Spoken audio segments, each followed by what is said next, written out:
നമസ്കാരം. VCV ന്യൂസിലേക്ക് സ്വാഗതം. ഞാൻ വേണുഗോപാൽ. ആദ്യം പ്രധാന വാർത്തകൾ നിങ്ങൾക്കായി അവതരിപ്പിക്കുന്നത് ഓരോ വസ്ത്രങ്ങൾക്കും ഒരു കഥയുണ്ട്. ആഘോഷത്തോളം വളർന്ന സ്വപ്നങ്ങളുടെ കഥ. Beauty silks. വാക്കുകൾ നിശബ്ദമാകുമ്പോൾ വസ്ത്രങ്ങൾ സംസാരിക്കട്ടെ.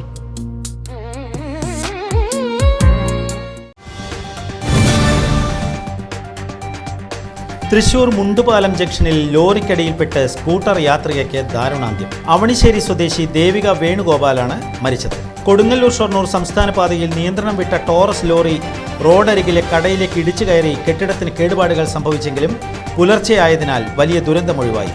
തൃശൂർ കുറ്റിപ്പുറം പാതയിലെ അമല റെയിൽവേ ഓവർബ്രിഡ്ജിലും ലോറി കൈവരിയിലേക്ക് ഇടിച്ചു കയറി നാശനഷ്ടങ്ങളുണ്ടായി. പാലം വീതി കൂട്ടുന്ന നടപടികൾ വൈകുന്നതാണ് ഇവിടെ തുടർച്ചയായ അപകടങ്ങൾക്ക് കാരണമാകുന്നതെന്ന് നാട്ടുകാർ പറയുന്നു.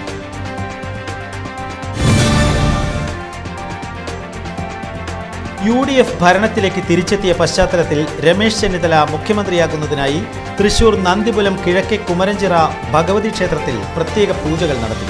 INTUC ജില്ലാ വൈസ് പ്രസിഡന്റ് KN നാരായണന്റെ നേതൃത്വത്തിൽ ചെന്നിത്തലയുടെ ജന്മനക്ഷത്രമായ തിരുവാതിര പ്രകാരം ദിവസപൂജ, ഗുരുതി, പുഷ്പാഞ്ജലി, ശർക്കര നിവേദ്യം എന്നിവയാണ് വഴിപാടായി സമർപ്പിച്ചത്.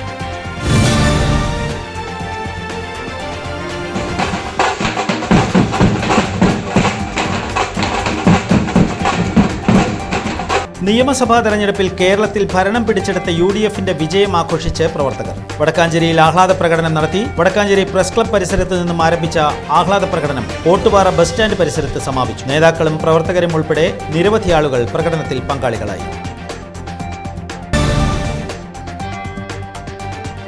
പാഞ്ഞാൾ കിള്ളിമംഗലം ഉതുവടിയിൽ കാട്ടാനകൾ ജനവാസ മേഖലയിൽ ഇറങ്ങി വ്യാപകമായ നാശനഷ്ടം. ബുധനാഴ്ച രാത്രിയും വ്യാഴാഴ്ച പുലർച്ചെയുമായി 3 തവണയാണ് കാട്ടാനക്കൂട്ടം ജനവാസ കേന്ദ്രത്തിൽ ഇറങ്ങിയത്. ആനകൾ ഇറങ്ങിയ വിവരമറിഞ്ഞ് വനംവകുപ്പിന്റെ RRT സംഘം സ്ഥലത്തെത്തി ആനകളെ തുരത്താൻ ശ്രമിച്ചെങ്കിലും ഇവ പ്രദേശത്ത് തന്നെ തുടരുന്നത് നാട്ടുകാരെ ഭീതിയിലാഴ്ത്തിയിരിക്കുകയാണ്.